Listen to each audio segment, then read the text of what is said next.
يا مساء الفل عليكم وأهلا وسهلا بيكم في فيديو جديد على قناة انجلش كوميونيتي مع مستر عبد الفتاح ويلا بينا. عمرك قابلت كلمات في الإنجليزي شكلها بسيط ولكن معناها بيغير الجملة كلها؟ النهاردة نتكلم عن 3 تعبيرات مهمة جدا في اللغة الإنجليزية: seem, mean, supposed to، اللي من خلالهم هنعرف إزاي نعبر عن الانطباع، وإزاي نفهم معنى الكلمات أو القصد، وإزاي نتكلم عن الحاجات المفروض تحصل. وده كله هنتعلمه من ال3 كلمات دول. الدرس ده بسيط ولكن مهم جدا جدا في الفهم والتعبير. فيلا بينا نبدأ على طول. وأول حاجة هنقابلها عندنا كلمة seem، وقلنا سين بمعنى يبدو عليه. تمام، ودي لما يكون مثلا ممكن نكون متأكدين بنسبة 50%.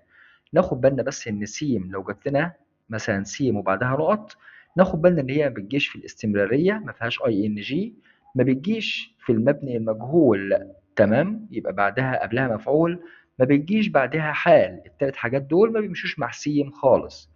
ولكن ممكن يجي بعدها to المصدر، ممكن يجي بعدها صفة like صفة اسم like باقي الجملة، أو that زائد الجملة، أو as if أو as so فاعل زائد الفعل. لما نيجي نبص على الأمثلة هنا هنلاقي نفس الترتيب ده أو التركيب ده. لما نلاقي مثلا seem to زائد المصدر he seems to be tired، هنلاقي بعدها صفة she seems happy. هنلاقي بعدها مثلا like صفة اسم you seem like a smart man. وهكذا مع باقي التراكيب. هنلاقي هنا التركيب وبعديه جنبيه المثال عادي جدا. طيب تاني حاجة عندنا اللي هي meant to. meant to لازم يجي قبليها am أو is أو are، بيجي بعدها المصدر. ودي ممكن تبقى أعلى شوية من كلمة seem. أنا ممكن seem مثلا بنسبة 50%، ولكن بالنسبة لmeant بتستخدم مثلا بنسبة 80% من المفترض أن. مثلا ممكن نستخدمها في الغرض من الشيء أو حقيقة الشيء أو تكليف بعمل الشيء أو حتى توقع حدوث الشيء نفسه. ممكن نقول the police are meant to protect all people. طبعا البوليس أو اللي هو الشرطة عامة، الهدف منها أو الغرض منها هو إنها تحمي الناس. فاستخدم am أو is أو are زائد meant to زائد المصدر. طيب في فرق بقى بين كلمة مين وكلمة meant. كلمة meant لازم يجي قبلها am أو is أو are وبيجي بعدها to زائد المصدر. إنما كلمة مين بيجي بعدها المصدر على طول وقبلها الفاعل من غير am أو is أو are. معناها إيه؟ بتعني يعني أو يقصد، يمثل أو يعتبر، يريد، ينوي. ممكن تبقى شخص أو شيء بعدها تو زائد المصدر، أو ممكن يجي بعديها اي ان جي ولكن محتاجة يكون معاها فاعل غير عاقل. برضه هنبص على الأمثلة كده هتلاقي مثلا what do you mean، ماذا تعني؟ أنت يعني أنت شايف إيه أو ماذا تعني؟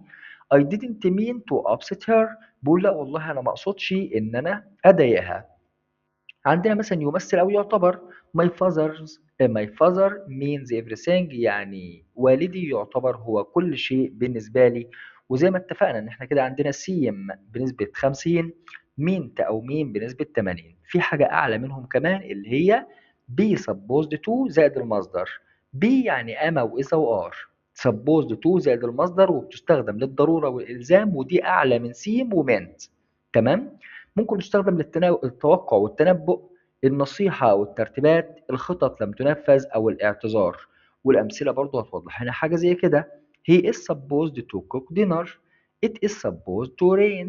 You are supposed to obey your parents. وهكذا على حسب الحاجة بتاعتنا، هل دي نصيحة أو توقع أو ضرورة وغيرها. تمام؟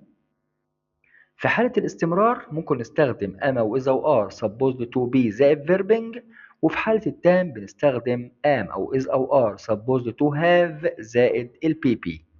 في بس كده استخدام لكلمة seem، احنا قلنا كلمة seem بيجي بعديها to المصدر. تمام. ولكن في مصطلح على بعضه كده يبقى it seems to بيجي بعدها مفعول that زائد باقي الجملة. It seems to me، هذا يعني لي، that he isn't the right person for the job، والله أنا شايف إن هو غير مستحق لهذه الوظيفة. I think he isn't the right، أنا شايف إن هو مش صح. المهم ملخص للكلام ده كله إن إحنا عندنا كلمة seem يبدو عليه، كلمة meant أو mean بمعنى يعني أو يقصد، كلمة supposed يعني من المفترض أو الضرورة أو الإلزام.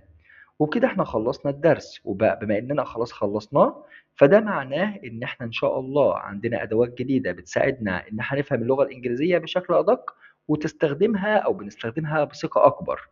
محتاجين بس نطبق الأمثلة دي بنفسنا لأن الفهم الحقيقي بيجي من الاستخدام، ده أهم حاجة.